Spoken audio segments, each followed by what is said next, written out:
Welcome to the Mays Manuscript Society's Manuscript Mondays, a monthly webinar we have of interesting topics related to manuscripts and historical societies and libraries and so forth. The Manuscript Society was founded in 1948 as the National Society of Autograph Collectors. It includes not just collectors, but also manuscript curators, librarians, dealers, and auction houses, and has members from around the world, including from Asia, Australia, Europe, North America, and South America. The Manuscript Society's mission is to encourage the collection and preservation of manuscripts and documents, to stimulate and aid collectors in their various collecting specialties, and to facilitate the exchange of information and knowledge among collectors, scholars, dealers, and the general public. In addition to Manuscript Mondays, the Manuscript Society publishes a quarterly journal titled Manuscripts and a quarterly newsletter, the Manuscript Society News. The Society also has a scholarship program. The Richard Moss Research Grant awards grants to up to $10,000 to currently enrolled graduate students to support research in their original manuscripts. The most recent year is closed, but keep an eye out on the website for next year's call for applications. And finally, the Manuscript Society has an annual conference where we offer members a fun-filled get-together and behind-the-scenes tours to memorable manuscript repositories and museums, both in the United States and abroad. This year's annual meeting is being held in Boston from May 27th to the 31st. And next year's, we're planning a trip to Chicago. We don't have any details yet, so keep an eye out for that under additional information on the website. And tonight we have a special presentation from Barrye Brown. Barrye Brown is the curator of manuscripts at the Schomburg Center for Research in Black Culture. She received her BA in history from Dillard University, MA in history with a focus on the Atlantic world and African diaspora from Rice University, and her master's in library science from the University of North Carolina at Chapel Hill. She is co-editor of Black Studies on 135th Street, The Founding and the Future of the Schomburg Collection, recently published by Yale University Press just a month or so ago, right, Barrye? Yes. Tonight, she'll be speaking on her institution's namesake, Arturo Schomburg, an Afro-Puerto Rican bibliophile whose collection of books, pamphlets, manuscripts, and print established the Schomburg Center in 1926. And the Schomburg Center is celebrating its 100th anniversary this year. And Barrye has conducted extensive research into Arturo Schomburg collecting and the materials that form the original collection. So without further ado, we welcome Barrye Brown. Thank you, Barrye, for being here. Thank you so much, Jay. And everyone, please forgive the sirens in the background. I'm in New York City, so there's a lot of New York City sounds in the background. But good evening, everyone. As Jay said, my name is Barrye Brown, and I am the curator of the Manuscripts, Archives, and Rare Books Division at the Schomburg Center for Research in Black Culture. And I'd just like to thank Jay once again for inviting me to present to the Manuscript Society tonight on Arturo Schomburg and the Schomburg Center at 100. So for those of you who may not know, the Schomburg Center is actually celebrating dual centennials. So the year 2025 marked the 100-year anniversary of the founding of the Division of Negro Literature, History, and Prints at the 135th Street Branch Library, which was the precursor to today's Schomburg Center. And this year, 2026, marks the 100-year anniversary of the acquisition of Arturo Schomburg's personal library collection. So I'm so excited to share a bit more about our institution's history with you at such a momentous and celebratory time. So when I think about how the Schomburg Center came to be, community is at the heart of its story. For it was the diasporic Black communities in Harlem that demanded books by and about Black people, this community who wanted to see their lived experiences reflected in the tomes of the 135th Street Branch Library. It's also the community and social networks of Black artists, authors, librarians, and bibliophiles who gathered in Harlem in the early 20th century, who contributed their works and labor to build an institution where their intellectual and creative legacies would remain for future generations. While the Schomburg Center is named after the famous Afro-Puerto Rican bibliophile Arturo Alfonso Schomburg, please know that the story of the Schomburg Center also belongs to various community members, both famous, such as author Claude McKay, poet Langston Hughes, and artist Aaron Douglas, just to name a few, but also to those who are lesser known, such as the Black librarians at the 135th Street branch who helped to steward the collections and serve the public. With that being said, I would like to start by introducing our namesake, Arturo Schomburg, whose collection and collecting philosophy form the very groundwork upon which the Schomburg Center operates today. Next slide, please. Arturo, also known as Arthur Alfonso Schomburg, is by far the most famous bibliophile of the African diaspora. He was born on January the 24th, 1874 in Puerto Rico and moved to New York City in 1891, settling in Harlem and later in Brooklyn. As a young man, he was an active supporter of Cuban and Puerto Rican independence from Spain, co-founding the political club Las Dos Antillas. Later, he was involved in several organizations devoted to promoting African American research and scholarship, including the Negro Society for Historical Research and the American Negro Academy. Drawing on his extensive collection of books and historical documents, Schomburg wrote articles on the history of the African diaspora for major Black periodicals, including The Crisis, Opportunity Magazine, The Negro World, and the New York Amsterdam News. Schomburg was a lifelong collector of books, pamphlets, manuscripts, and artwork relating to the African diaspora. Collecting, to him, was a way to recover Black history and document Black intellectual and cultural achievement. I'd like to share a widely circulated story that speaks to Schomburg's origins as a collector. Next slide, please. When Schomburg was a child in grade school, he once asked a teacher when they would learn about people who looked like him, in other words, Black history. The teacher told Schomburg that there was no such thing, that Black people didn't have a history because they haven't done anything worthy to contribute to society. When I think of this story, it makes me so angry to think that a teacher would say something so vile and disgusting to a child. But simultaneously, when I think of this story, I'm amazed and grateful that even as a child, Schomburg had enough sense and self-worth to know that what this teacher said was not true. It's this that sets Schomburg on his path to collect what he later called vindicating evidences in his landmark essay, The Negro Digs Up His Past. Next slide, please. The clearest articulation of Schomburg's collecting philosophy can be found in his 1925 essay, The Negro Digs Up His Past, first published in the March 1925 special edition of Survey Graphic called Harlem, Mecca of the New Negro, edited by the Dean of the Harlem Renaissance, philosopher Alain Locke. In this essay, he introduces his concept of vindicating evidences as records of Black achievement. Schomburg writes, quote, "The Negro has been a man without a history because he has been considered a man without a worthy culture," end quote. Collecting evidence of this culture was a way to provide Black people with, quote, "the spiritual nourishment of our cultural past," end quote, and to tell, quote, "the full story of human collaboration and interdependence," end quote.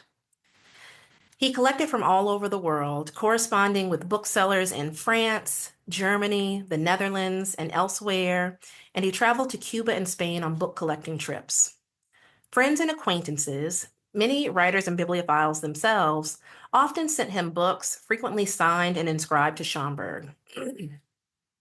For Schomburg, collecting evidence not only enabled the first true writing of Black history, but it also forged a recasting of American history. In addition, embedded within Schomburg's collecting philosophy is a commitment to serve Black communities across the diaspora through collecting and ensuring that Black history and culture are accessible to the public. This essay would be republished in Elaine Locke's groundbreaking volume, The New Negro, An Interpretation. Next slide, please. The institution that bears the name of Arturo Schomburg is the product of a particular time, place, and circumstance. Founded in the midst of the 1920s, the precursor of the current Schomburg Center for Research in Black Culture, the 135th Street Branch Library of the New York Public Library, emerged as one of the leading cultural centers of the Harlem Renaissance. This is a photo of the original 135th Street Branch Library, which was built in 1905. At that time, the demographics of Harlem were mostly made up of white immigrant communities. From 1900 into the 1920s, the Black population of Harlem grew immensely as a result of the Great Migration from the American South. You also had an influx of Black populations migrating to New York and settling in Harlem from the Caribbean. As we all know, libraries are meant to serve their communities. And by the 1920s, with a majority Black population in Harlem, there was a growing demand for books and other resources by and about Black people. In 1920, Miss Ernestine Rose was appointed head librarian of the 135th Street Branch. Miss Rose recognized the importance of reflecting the community within the staff. So that same year, she hired Catherine Latimer, the New York Public Library's first Black librarian. Ms. Rose went on to hire more Black librarians in the early 1920s, which I will talk about a bit more later on in the presentation.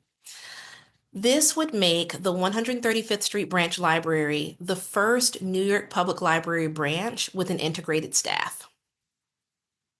In 1924, Arturo Schomburg, along with journalist John Edward Bruce, writer James Weldon Johnson, and others, formed a citizens committee to establish a non-circulating reference collection in the 135th Street Branch Library devoted to, quote, books and documents relating to the Negro race, end quote.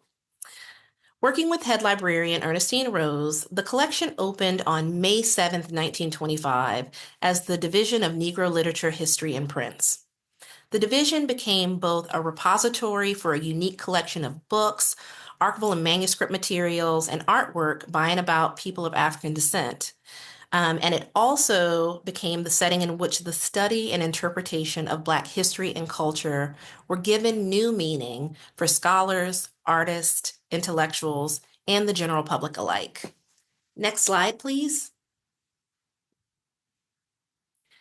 In a letter dated October the 6th, 1925, Ernestine Rose wrote to Schomburg about obtaining his collection for the library. The letter reads as follows. My dear Mr. Schomburg, I have just returned from my vacation and shall hope to see you about a number of matters. Particularly, am I anxious to discuss with you the possibility of obtaining your invaluable collection of Negro literature for our library. Mrs. Latimer has told me that Mr. G.F. Peabody is interested in it for a university in Africa, but you know, I am sure, how much we want it and how much it is needed right here in America. Will you hold Mr. Peabody off until we can discuss the matter and decide what is possible? Very truly yours, Ernestine Rose, Branch Librarian. Finally, on May 12, 1926, a sale was negotiated for $10,000 after the New York Public Library received a grant from the Carnegie Corporation. As you can see, here is the resolution from the Board of Trustees from the New York Public Library attesting to the purchase of this collection through Carnegie funds. Schomburg's collection consisted of 2,932 volumes, 1,124 pamphlets, and many valuable prints and manuscripts. It was delivered in 104 crates to the Central Research Library, which is now called the Stephen A. Schwartzman Building, in May 1926 for cataloging before being deposited at the 135th Street Branch Library. The public sale of this collection was monumental and lauded in a number of newspapers with headlines stating, "Famous Library of Arthur A. Schomburg purchased for $10,000," and "The Schomburg Negro Library sold for $10,000." Next slide, please. Here are two such announcements, including one that appeared in Opportunity magazine titled, "The Schomburg Library Open to Students." This article states that Mr. Schomburg's desire to have his collection available in a strategic center to students of Negro life and his wish to stimulate the aspirations of Negro literary talent were largely responsible for the good fortune which has come to the library and to these students. At the time of the sale, many of Schomburg's contemporaries, such as librarian Arne Bontemps and journalist J.A. Rogers, knew that even at this price, his collection was grossly undervalued, with Bontemps saying that $10,000 was not even a fifth of its value.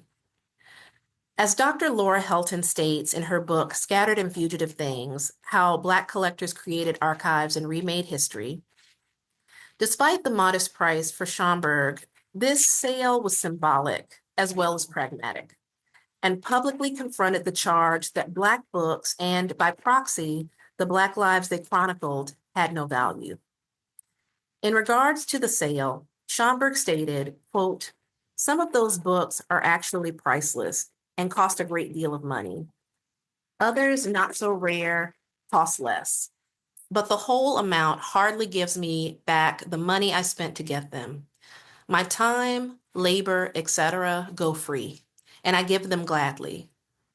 I would have gladly given the books outright had I not felt, in a way, it would have been unfair to the public, for as a gift, they might not have been deeply appreciated as they are by having cost something.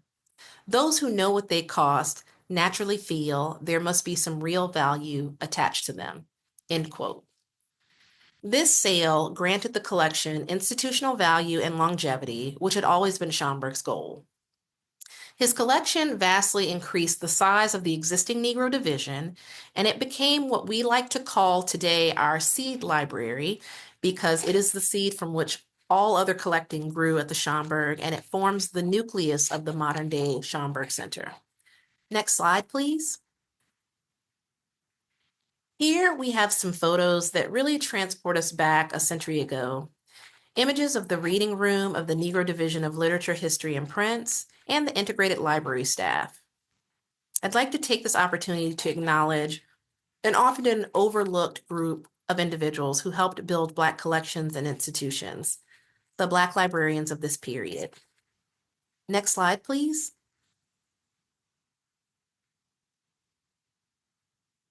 Next slide. So earlier, I mentioned Catherine Latimer, the New York Public Library's first Black librarian, who was in charge of the Schomburg Collection from the moment it arrived in 1926 to 1932. But there are many other Black librarians who started their careers in the 135th Street Branch Library during the Harlem Renaissance. I will highlight a few key figures here. Regina Andrews was a librarian, author, civic leader, and community activist who began her career at the 135th Street Branch Library in 1923.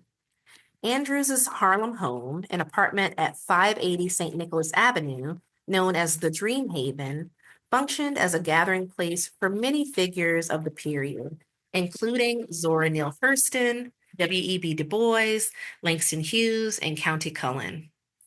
While at the 135th Street Branch Library, Andrews became involved in W.B. Du Bois's experimental theater troupe, the Krigwa Players, who initially performed in the basement of the library. After this group disbanded, Andrews co-founded the Harlem Experimental Theater with Dorothy Peterson and Harold Jackman. She was the first librarian appointed to lead a New York Public Library branch in 1938. The next photo we have here is Nella Larson, who is most famously known as the author of Passing, which was her second novel that was published in 1929. And Passing describes the real and psychological dangers that two women face while navigating the complexities of race and gender. Larson began volunteering at the 135th Street Branch Library in 1921 to help set up for a large Black art exhibition.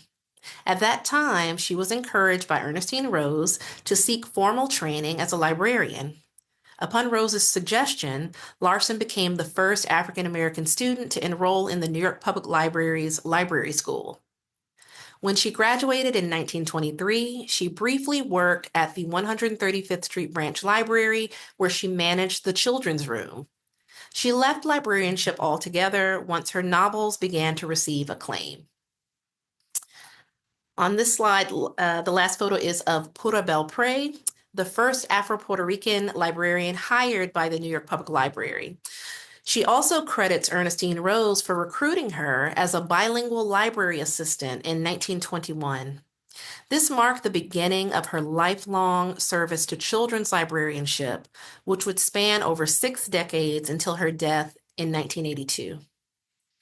When Belpré accepted her first post at the library, one of her major charges was to make the library more accessible to the growing Spanish-speaking community in Harlem, which was composed mostly of Puerto Ricans. Part of her new job involved finding and using storybooks that were not only relevant to Puerto Rican children in the neighborhood, but authentically Puerto Rican in their content too. When Belpré searched the stacks for titles she might use in story hours with local children, she came up empty-handed. In her essay titled The Art of Writing for Children, Belpré states, "My first assignment was to read all of the books on the fairy tale shelves. Thus, the folklore of the world opened for me. As I shelved the books, I searched for the folk tales I had heard at home and had told to my cousins and friends. To my amazement, I found not even one. A sudden feeling of loss rose within me. I wished so much to preserve this folklore for the children of this new land. I knew that the knowledge of this folklore would develop a sense of pride and identification in him. But how would I accomplish my wish? As I progressed in my apprenticeship from grade to grade, as was the custom then, my desire to make the folklore of the Puerto Rican child known grew stronger." End quote. This challenge sparked a fire in her to increase the library's holding of Spanish language titles for children, but it also sparked the desire to preserve these folktales through her own writing and storytelling. Next slide, please. Sadie P. Delaney was a pioneer in the field of bibliotherapy and organized the Veterans Administration Hospital Library in Tuskegee, Alabama. Before assuming the post of chief librarian at the Veterans Hospital in 1923, Mrs. Delaney began her career in librarianship at the 135th Street Branch in 1920. There she found that immigrants and troubled children could be helped through bibliotherapy, which is the therapeutic use of reading materials. Her initial work in bibliotherapy received international attention. Mrs. Delaney also had a special interest in books dealing with Black history and literature and wanted to develop a collection with such a focus. She thus came to know Arthur A. Schomburg, the bibliophile and collector. Mrs. Delaney was cited for exceptional work at the 135th Street Branch Library and founded the first Black professional women's club in New York City. Augusta Baker began her career at the 135th Street Branch, where she was the first Black woman at the New York Public Library to receive a permanent position as a children's librarian in 1937. There, Baker began and led the effort to collect children's literature that positively portrayed people of color, which is a practice that the library still continues today. For example, the Schomburg Center's Black Liberation List for young readers. Baker went beyond just collecting diverse books. She actively encouraged writers and publishers to create books depicting people of color and diverse communities in a favorable light. In 1953, Baker was appointed Assistant Coordinator for Children's Services, making her the first African American librarian in an administrative position at the New York Public Library. Next slide, please. Last but certainly not least, Jean Blackwell Hudson, pictured here with Langston Hughes, was a librarian, curator, writer, and educator who became the head of the Schomburg Collection in 1948 and the first woman to serve as chief of the Schomburg Center from 1972 to 1980. Hudson built the center into one of the world's greatest collections documenting the African diaspora. In 1964, she took a year-long leave of absence to work at the University of Ghana, building an Africana collection for their library at the behest of Ghana's president, Kwame Nkrumah, who was a former 135th Street branch patron. On her return to the New York Public Library, Hudson worked to fundraise and lobby on behalf of the Schomburg Collection, which had outgrown the building located on 135th Street. Hudson's advocacy resulted in federal funding to construct a new building to house the collection, which opened in 1981. She retired in 1984. The successes of these librarians were not without struggle and opposition within the New York Public Library system. On many occasions, community support and advocacy from influential figures such as W.B. Du Bois were necessary to put pressure on the library to acknowledge the skills and expertise of Black librarians, as well as to hire and promote them. In recent years, there has been an increase in research on many of these figures, and I'm so glad that we have the personal papers of Jean Blackwell Hudson and Regina Andrews, as well as the 135th Street branch records and the Schomburg Center records to serve as evidence of the passion and dedication of these early Black librarians. In June 2024, the New York Times published an article titled "New York's First Black Librarians Changed the Way We Read," which examines the important role of the Black women who ran libraries during the Harlem Renaissance, where they built collections and communities of writers and readers. Serving the community and preserving the past for future generations has always been at the heart of librarianship. So I'm happy to see in some small part that these unsung visionaries are finally getting some recognition. Next slide, please. So now back to the historical timeline of the Schomburg Center. So in 1932, oversight of the Schomburg Collection shifted away from Catherine Latimer when Arturo Schomburg was hired to serve as the division's first curator. He would hold this position until his death in 1938. After Schomburg's death, the Division of Negro Literature, History, and Prints was renamed in his honor in 1940 at the recommendation of Schomburg's successor, Dr. Lawrence Reddick, who was a historian who wrote Crusader Without Violence, which is the first biography of Dr. Martin Luther King Jr. The Schomburg Collection continued to grow under the leadership of Reddick and Jean Blackwell Hudson. In 1972, the Schomburg Collection was designated one of the research libraries of the New York Public Library, and it became the Schomburg Center for Research in Black Culture. In 2015, the Schomburg Center won the National Medal for Museum and Library Service, and in 2017, it was named a National Historic Landmark. Next slide, please. This brings us to the present. Next slide.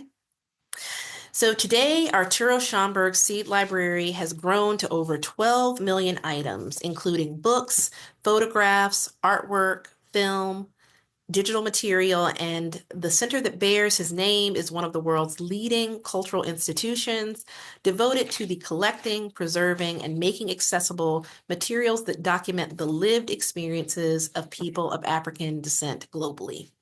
The center is divided by format and is comprised of 5 distinct research divisions. They are the Art and Artifacts Division, the Jean Blackwell Hudson Research and Reference Division, the Moving Image and Recorded Sound Division, the Photographs and Prints Division, and last but certainly not least, my division, the Manuscripts, Archives, and Rare Books Division. So, my division's holdings, which are now over 1,000 collections, include the personal papers of luminaries such as James Baldwin, Malcolm X, Lorraine Hansberry, Maya Angelou, and of course, our namesake, Arturo Alfonso Schomburg, among many others. Our division also preserves the records of organizations and institutions, literary and scholarly typescripts and playscripts, sheet music, broadsides, programs and playbills, ephemera, and rare books, of course. Our holdings represent a wide range of foreign language material, though the bulk are in English, French, and Spanish. In addition, our division is also responsible for maintaining the institutional records of the Schomburg Center. Our rare book holdings date from the mid 16th century through the 21st century, but the bulk of the titles are pre 1865 imprints. Next slide, please. For those of you who have never been to the Schomburg Center, the photo on the left is the current day entrance located at 515 Malcolm X Boulevard. In the photo to the right, you will see our lobby and atrium, named after Harlem Renaissance poet Langston Hughes, who was a close friend of Arturo Schomburg's and a friend to the library in general. The lobby and atrium attached to the present day building, they attach the present day building to the landmark 135th Street branch building. On the floor of the atrium, you will see a beautiful public art installation called The Cosmogram by artist Houston Conwell. This installation serves as a peace memorial in honor of Langston Hughes and Arturo Schomburg. Inspired by Hughes's poem, The Negro Speaks of Rivers, the Cosmogram features 7 edited fragments of the poem that are positioned symbolically at relevant geographic locations.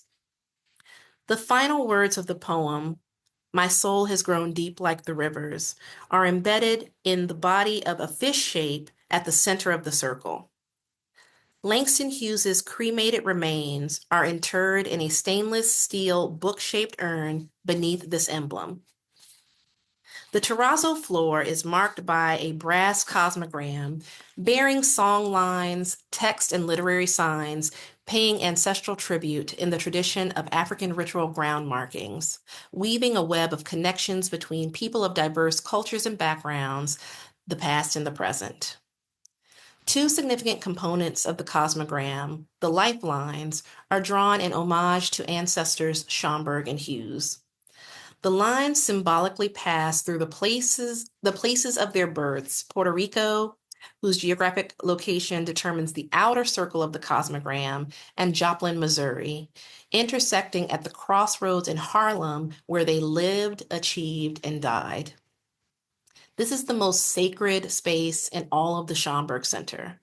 And in honor of this space, I'd like to recite the poem that inspired the installation, The Negro Speaks of Rivers, by Langston Hughes. Next slide, please. I've known rivers. I've known rivers ancient as the world and older than the flow of human blood in human veins. My soul has grown deep like the rivers. I bathed in the Euphrates when dawns were young. I built my hut near the Congo, and it lulled me to sleep. I looked upon the Nile and raised the pyramids above it. I heard the singing of the Mississippi when Abe Lincoln went down to New Orleans, and I've seen its muddy bosom turn all golden in the sunset. I've known rivers, ancient, dusky rivers. My soul has grown deep like the rivers. Next slide, please. When visiting the Schomburg Center, I'd also like to highlight another incredible work of art that we're known for, our Aaron Douglas murals. So located in our Research and Reference Division's reading room, artist Aaron Douglas completed this 4-panel mural titled Aspects of Negro Life in 1934 through the Public Works of Art Project. The Public Works of Art Project was the first New Deal arts program. Established in December 1933, this program offered assistance to unemployed artists to support the creation of public art for non-federal buildings. A leading artist of the Harlem Renaissance, Douglas painted these murals to reflect African and African American history, the African American present, and his vision of a promising future. According to our Treasures Exhibition website, of the New York Public Library, among his best-known works, the four panels, Aspects of Negro Life, are characteristic of Douglas's style, with graphically incisive motifs and the dynamic incorporation of such influences as African sculpture, jazz music, dance, and abstract geometric forms. One of the murals, Song of the Towers, depicts a figure fleeing from the hand of serfdom. It is symbolic of the great migration of Black people from the rural South and the Caribbean to the urban industrial centers of the North. Standing on the wheel of life in the center of the composition, a saxophonist expresses the creativity of the 1920s and the freedom it afforded the new Negro. The panels are subtitled The Negro in an African Setting, Song of the Towers, From Slavery to Reconstruction, and An Idyll of the Deep South. As you can see in this photo, Schomburg and Aaron Douglas are looking at the Song of the Towers together. Also pictured here is the mural From Slavery to Reconstruction. Next slide, please. So in addition to the day-to-day, no, that's fine. Yeah, you can go to the next slide. So in addition to the day-to-day work that we do, I'd like to highlight a few of the most recent grants we've received to activate the collections, increase public engagement, and amplify the work that we're doing throughout our centennial celebration. We've been able to accomplish some remarkable things through the work of grant-funded projects over the last few years, and I'd like to share some of the grants that we've received that have helped us expand our capacity and increase the accessibility of our collections. So our most recent grant, Mellon Grant supported project, is called the Next Century of Black Studies. It was awarded to us in 2023 and continues through our centennial celebration into 2026. The primary goal of this project is to expand our capabilities to process collections and make them accessible to the public. Through the funding of this grant, we have hired 2 processing archivists in our moving image and recorded sound division and 1 processing archivist for my division. The first 2 collections in my division processed under this grant are the Institute of Black World Records and the Miriam Jimenez Roman papers. Next slide, please. The Institute of the Black World, also known as IBW, was a think tank based in Atlanta, Georgia, focusing on Black scholarship and politics that operated from 1969 to 1983. In partnership with a variety of Black intellectuals and activists, IBW sponsored research projects, held conferences, symposia, and events, and produced numerous publications analyzing political, social, and cultural issues pertaining to the Black community in the United States and the wider African diaspora. Pictured to the left, we have a telegram from John Henrik Clark, historian and pioneer in Pan-African studies, who was a member of IBW's initial governing board. In this telegram, he congratulates Vincent Harding on the opening of IBW, saying, quote, "I know this will be a meaningful thing in our struggle for total freedom and self-identity," end quote. To the right, we have a conference program for IBW's Conference on Quality Education in the Black Community, which was held in January 1976. This was a very, very large collection. It was around 255 boxes. So I'm really grateful to the grant that made it possible to get this collection processed so quickly and making it accessible to the public. Next slide, please. So Miriam Jimenez Roman was a professor, editor, curator, social theorist, author, activist, and a pioneering architect of the field of Afro-Latin studies. She was born in Puerto Rico in 1951, but grew up in East Harlem when her family migrated to New York in 1952. In 1987, she joined the Schomburg Center for Research in Black Culture, where she worked for a decade as a research coordinator and curator of exhibits and special programs. She became editor of Centro, Journal of Puerto Rican Studies, the premier organ of the field, from 1998 to 2001. She returned to the Schomburg as assistant director of the Scholars in Residence program from 2001 to 2004 and was a scholar in residence herself in 2010. As a visiting professor, she taught innovative courses on Afro-Latinidad at Binghamton, Brown University, Columbia University, and New York University.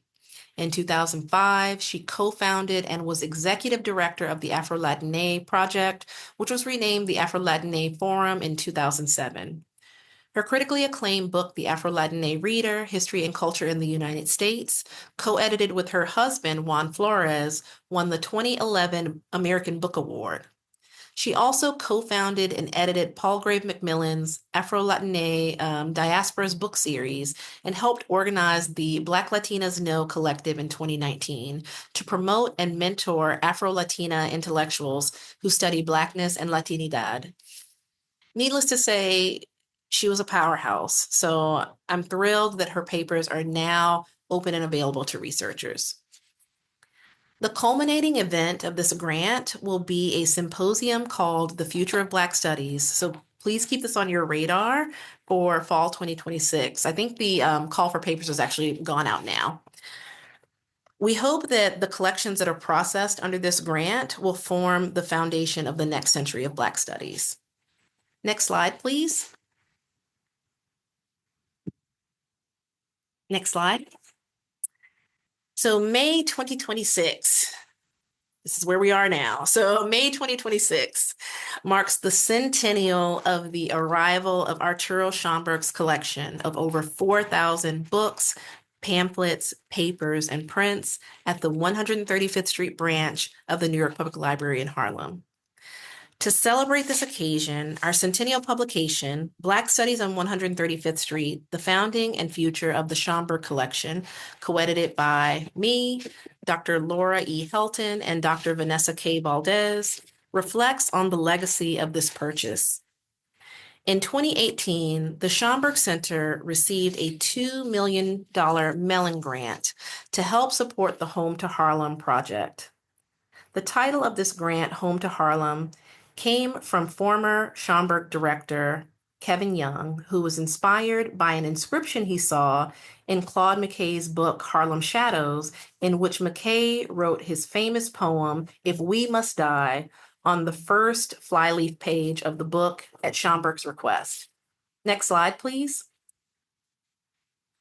The overarching goal of the Home to Harlem grant was to increase access to collections and items central to the founding and history of the Schomburg Center. As such, a major component of the grant was to identify what we like to call our seed library, which, as I mentioned earlier, are the items that were part of the 1926 sale of Arturo Schomburg's personal library to the New York Public Library. For context, there was never a definitive list or inventory of the titles that were part of the 1926 purchase. So it has taken some major library detective work to identify Schomburg's personal books. Next slide, please. From 2018 to 2024, librarians at the Schomburg Center searched through numerous rare books in the Manuscripts, Archives, and Rare Books Division and the Jean Blackwell Hudson Research and Reference Division, as well as microfilm, using book plates, inscriptions, accession numbers, stamps, and other clues to determine which books had originally belonged to Arturo Schomburg. Once titles were identified, the catalog records were enhanced to note provenance, inscriptions, personal book plates, as well as additional authors, printers, publishers, editors, copyright holders, contributors, and more robust subject headings were added for increased discoverability and access. Black Studies on 135th Street is the culmination of this effort and represents decades of painstaking bibliographic work undertaken by librarians, archivists, curators, and scholars to reconstruct Arturo Schomburg's library. We started with a list of 260 books known to have belonged to Schomburg. This initial list was compiled by former Schomburg staff Diana Lachitanier, Alice Ademchik, and Miranda Mims. To date, we have identified 3,270 books, which is about 82% of his collection. Next slide, please. I'm sorry. Can you go back to the other slide? Sorry about that. Black Studies on 135th Street is at its heart a Black bibliography. The Schomburg Center has a long history of producing bibliographic reference tools and guides to Black print resources, such as the Kaiser Index to Black Periodicals, which was spearheaded by Schomburg librarian Ernest Kaiser and contains bibliographical citations from 1948 to 1986. We also have early Black bibliographies, 1863 to 1918, a bibliography of bibliographies compiled by librarian Betty Gubert, and we also have The Negro, a selected bibliography, which was a curated bibliography compiled by the 135th Street Branch Library staff. It was first published by the library in 1925 and was published at 5-year intervals until the 1950s. I'm so proud that Black Studies on 135th Street continues this bibliographic tradition. The first half of the book offers a suite of scholarly essays that offer critical reflections on the reconstructed catalog of Schomburg's library and how it shaped the story of Black studies over the past 100 years.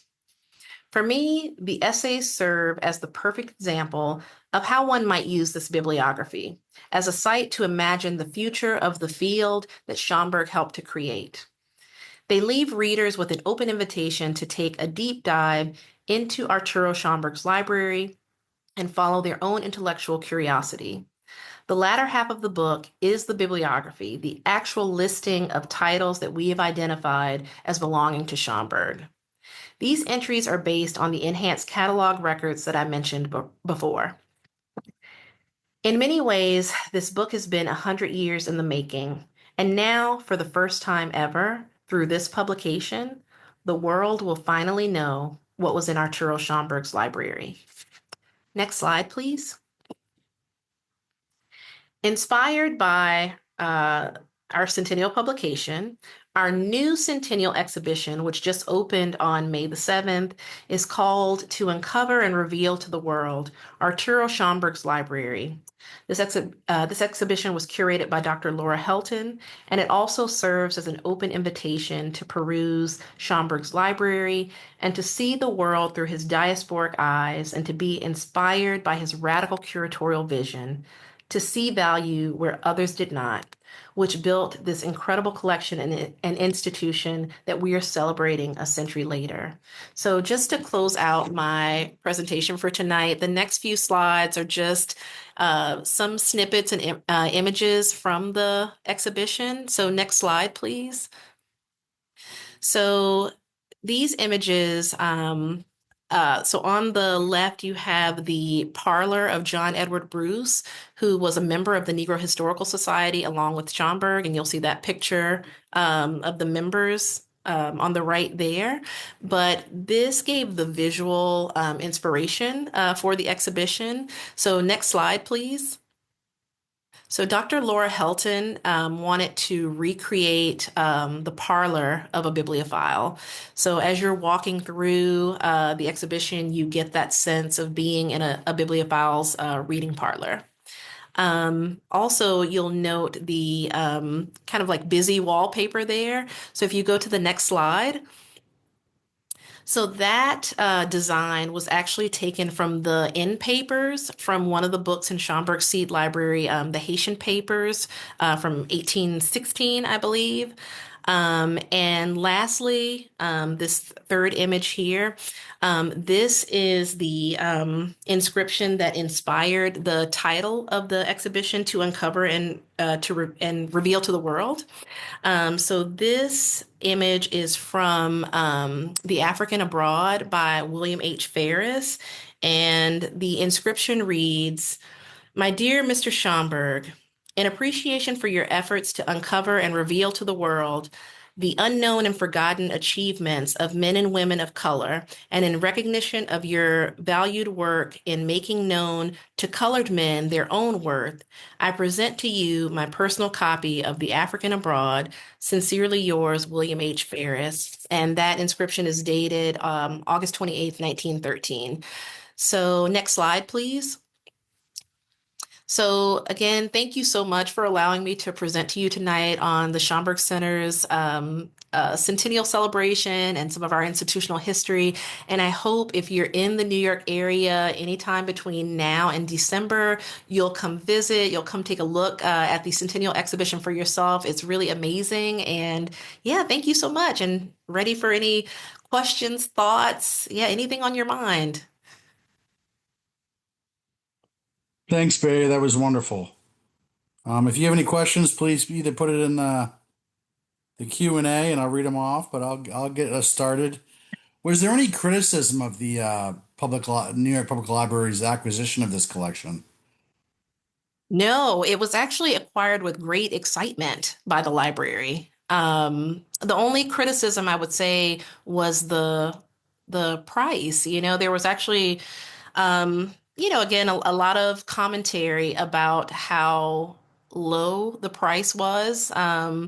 And certainly in some of Schomburg's correspondence, even though, like as I mentioned before, for him, this was more symbolic, in terms of the sale.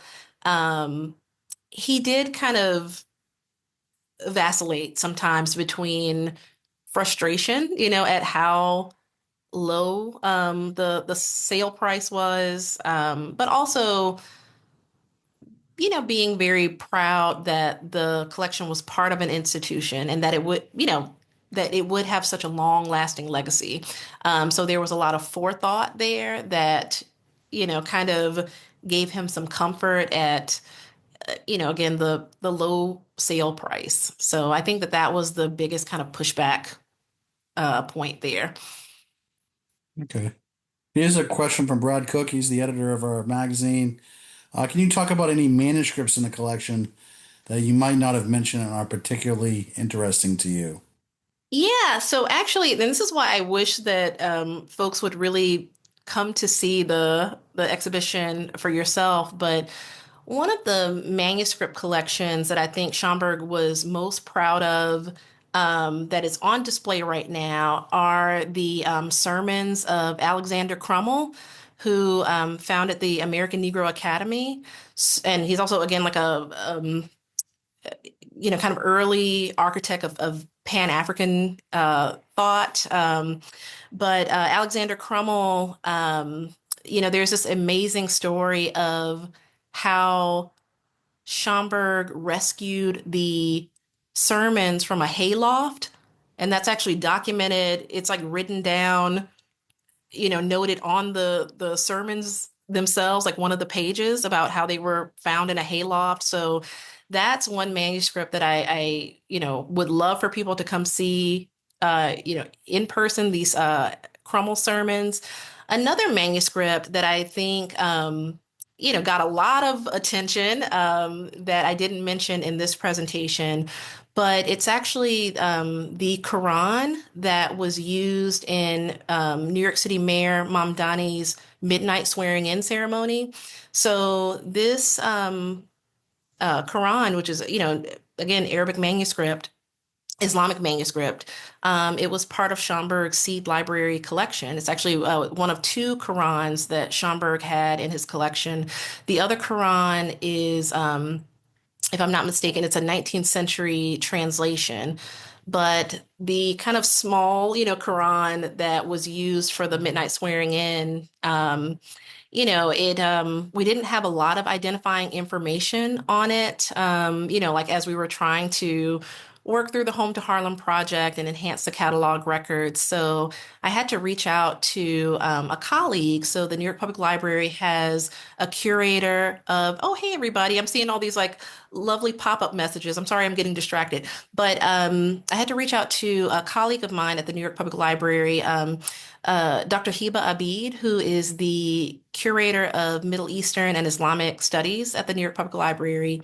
And I sent her some photos of the Quran and I asked her if she could help us with any identifying information for this item. Unfortunately, because the Quran was it was lacking a colophon, to provide any identifying information or any information about the person who actually copied the manuscript, where it was copied. She did have to do a lot of other kind of textual and item analysis. I mean, Qurans are her area of expertise. So the information that she was able to provide to us is a date range. So she said late um, 18th to late 19th century.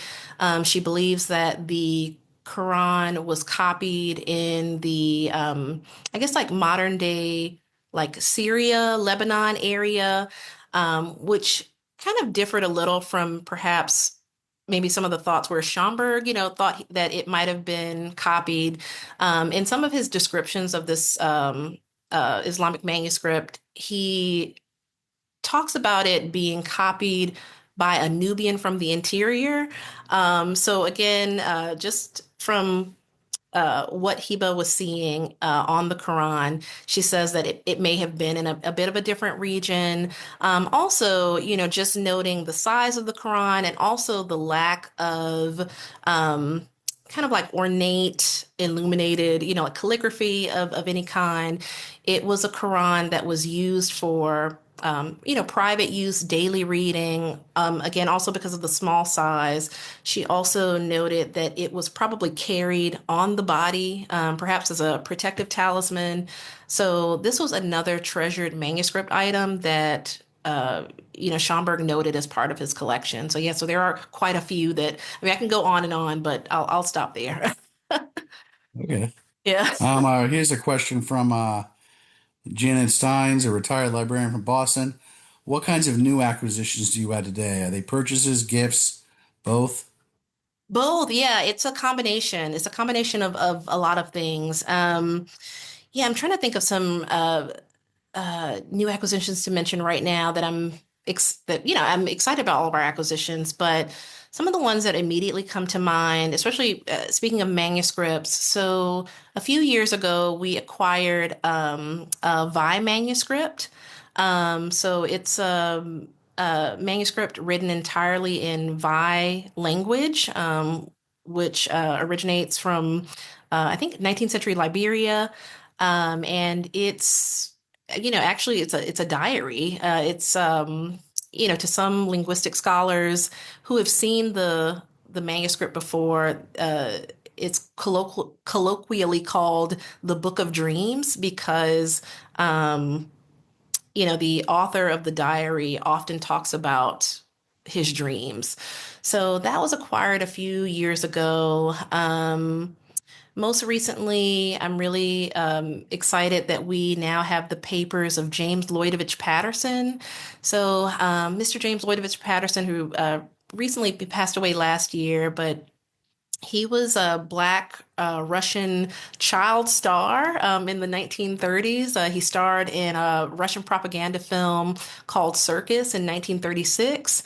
But primarily his career was he was a Russian naval officer and also a poet and writer. So really happy to have that in the collection. We also recently acquired the uh, papers of Clyde Taylor, who was a professor, film professor, and he coined the term the LA Rebellion to talk about, a group of filmmakers, coming out of UCLA's film school, during the social unrest of the 60s. It's a lot of collections, a lot of collections. So yeah. And we have time for one more question Oh from from Joe Fay. Does the Hey, Schomburg collect anything that would surprise us either within books or manuscripts or in addition to? something that would surprise you, huh? Something that would surprise. Oh gosh, Joe, that's a tough question. I was gonna say in what ways? I mean, I guess like one of the things that I'll take it all the way back to Schomburg's day, in terms of like maybe things that surprised me, um, when I actually figured out what it was. So there are actually a few items in Schomburg's seed library that, like I didn't fully understand why they were there. They weren't by a Black author. They were not necessarily maybe about perhaps like some aspect of the African diaspora. I think one of the titles was a William Shenstone title. So I was so curious as to like, why is this in our collection? And I found out later on that this is an association copy. So this was a title that Phyllis Wheatley owned. So Schomburg sought to, he was such a big Phyllis Wheatley fan. He's like a super Phyllis Wheatley fan. So it's like not only did he, as a collector, want to collect everything that she, like wrote and authored, he also wanted to collect the books that she owned, the books that were in her library. So that was actually kind of like a collecting trend that he was on for a little while, to try to collect things that were owned by um, Phyllis Wheatley. So the thing is, in our collections, we do have the libraries of some people. So for example, we have Lorraine Hansberry's library, along with Mr. Patterson, James Lloydovich Patterson, who I mentioned. We also have some of his library as well. So it's actually a lot of, like white Russian authors, but, they were really important to Mr. Patterson. So maybe those are some things that may surprise people. Yeah, I don't know, maybe. Well, everybody on the chat, people are very impressed with their presentation. Oh, Great job. Excellent job, Barry. I think you're going to have some visitors next week oh, I to hope come up and see so. the exhibit. And I want to really appreciate you spending your time with us and sharing the work of Arturo Schomburg and what you're doing at the Schomburg Center. So thank you very much, Barry. Anytime, and everybody come see me in New York. And thank you, everybody, for attending. And stay tuned for our next Manuscript Monday, which will be the second Monday in June, as usual. Um, and I can give you the author. She wrote Monsters in the Archives, My Year of Fear with Stephen King. And she'll be Caroline Bix from University of Maine Orono will be joining us. So thank you, Barry, again. And thank you, everybody. Have a great evening. And share the recording with your friends so you can do it. Thank you, Barry. Have a great evening. Good night, everybody. Bye bye.